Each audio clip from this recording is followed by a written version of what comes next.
Good feelings جب ختم ہو جاتی ہیں تو کچھ اچھا نہیں لگتا، باپ بھی اچھا نہیں لگتا. تو میں باپوں کو بھی یہ کہوں گا کہ گڈ فیلنگز کریٹ کرنا بند نہ کریں. دیکھیے آپ یاد رکھیے کہ آپ اپنے بچے سے محبت کرتے ہیں نو میٹر واٹ، چاہے وہ کچھ بھی کرے اور کسی بھی حالات میں آپ محبت کو سٹاپ نہیں کرتے. اگر آپ نے محبت سٹاپ کی تو وہ گڈ فیلنگ ختم ہو جائے گی. میں یہ کہتا ہوں کہ محبت انکنڈیشنل کریں، تھوڑی کر لیں پر کنٹینیوس ضرور کریں. اس کے اندر بیچ میں لوڈ شیڈنگ نہ کریں. محبت کی لوڈ شیڈنگ برداشت نہیں ہوتی. تو بچے سے محبت ہے انکنڈیشنل کریں، اس کی ڈوز مناسب رکھ لیں، اوور ڈوز نہ کریں، انکنڈیشنل رکھیں بٹ کنٹینیوس رکھیں.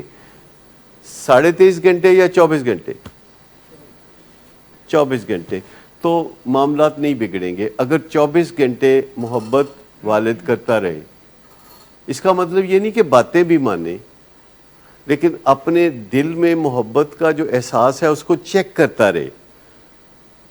کہ جیسے ٹیمپریچر نہیں چیک کرتے، جیسے یہ کرونا میں وہ آکسیجن سیچوریشن چیک کرتے ہیں. تو اگر بطور والدین جب ہمیں اپنے اولاد کا کوئی کام بہت برا لگتا ہے تو اس وقت کوئی ایک ہونی چاہیے، مشین ہونی چاہیے جو کہ ہمیں بتا دے کہ آپ کا محبت کا لیول جو ہے -20 پہ چلا گیا. یہ ہے خرابی کی جڑ، چاہے وہ 2 منٹ کے لیے جائے. 24/7 محبت کرنا مسٹ ہے اپنے بچے کو سدھارنے کے لیے، کیونکہ آپ نے اس کے اندر گڈ فیلنگز کریٹ کرنی ہے. تو 24/7 محبت ضروری ہے. 24/7 اس میں چند منٹ کی لگژری بھی آپ نہیں کر سکتے کہ اس محبت کو سٹاپ کر دیں.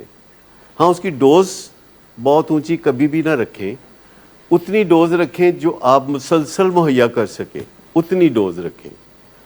تھوڑی ڈوز رکھیں، انکنڈیشنل محبت کریں، وہ کچھ بھی کرے تو محبت کریں.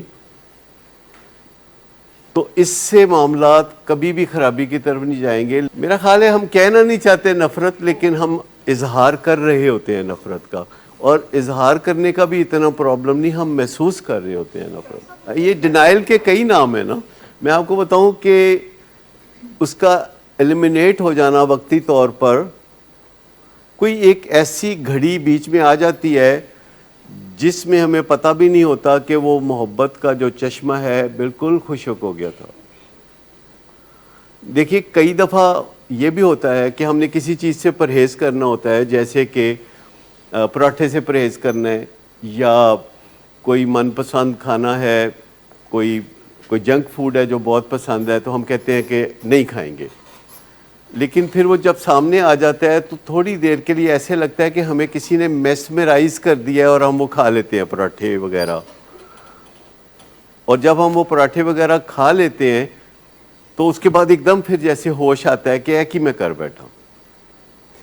کہیں نہ کہیں والد یا والدہ یا کوئی بھی رشتہ جس میں محبت کی کنٹینیوس فلو ضروری ہے، اس میں کوئی انٹرپشن آتی ہے جو کہ میسمرائز سے ہم ہو جاتے ہیں، اور ہم اس انٹرپشن کو ماننے کے لیے بھی تیار نہیں ہیں.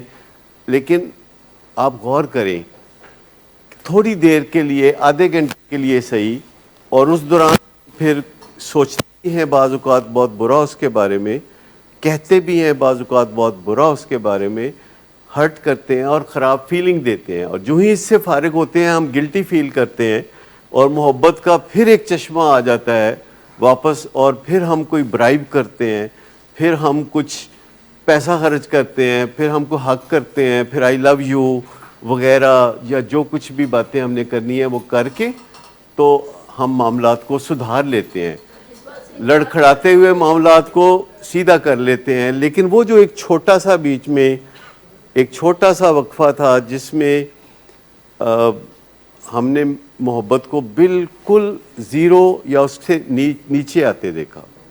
میں یہی کہنا چاہ رہا ہوں کہ محبت اوبلٹریٹ ہو جاتی ہے، اگرچہ وہ تھوڑی دیر کے بعد پھر جیسے بجلی نہیں وابڈا کی چلی جاتی ہے اچانک، اور گھنٹے کے بعد پھر واپس آ جاتی ہے پوری آن شان سے، اور لوگ کہتے آ گئی.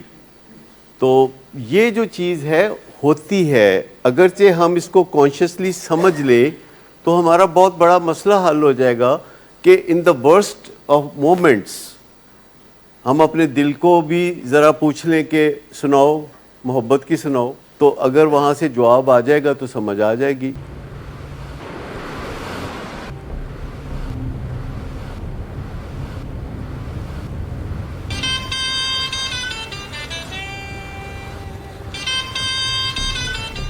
اچھا، تو ابھی تک تمہارا اس چیپ لڑکی کے ساتھ چکر چل رہا ہے؟ تم کون ہوتی ہو مجھے پوچھنے والی؟ اوکے، اور تم ان گھٹیا لڑکیوں کے ساتھ گل چھرے اڑاتے پھرو تو میں چپ بیٹھوں.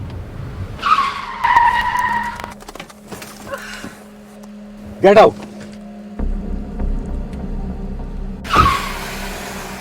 شراب نوشی کی وجہ کردار کی خرابی نہیں، موڈ کی خرابی ہے. شراب نوشی کبھی بھی نشے کی بیماری میں بدل سکتی ہے. نشے کی بیماری ہر سٹیج پر قابل علاج ہے. مدد حاصل کیجیے کیونکہ وہ ایسا نہیں کرے گا. ولنگ ویز سے مدد حاصل کیجیے، کہیں سے بھی مدد حاصل کیجیے، لیکن فوری مدد حاصل کیجیے. جس معجزے کے انتظار میں آپ نے بہت دیر کر دی، اب وہ دستک دے رہا ہے. مدد حاصل کیجیے، مدد حاصل کیجیے، مدد حاصل کیجیے.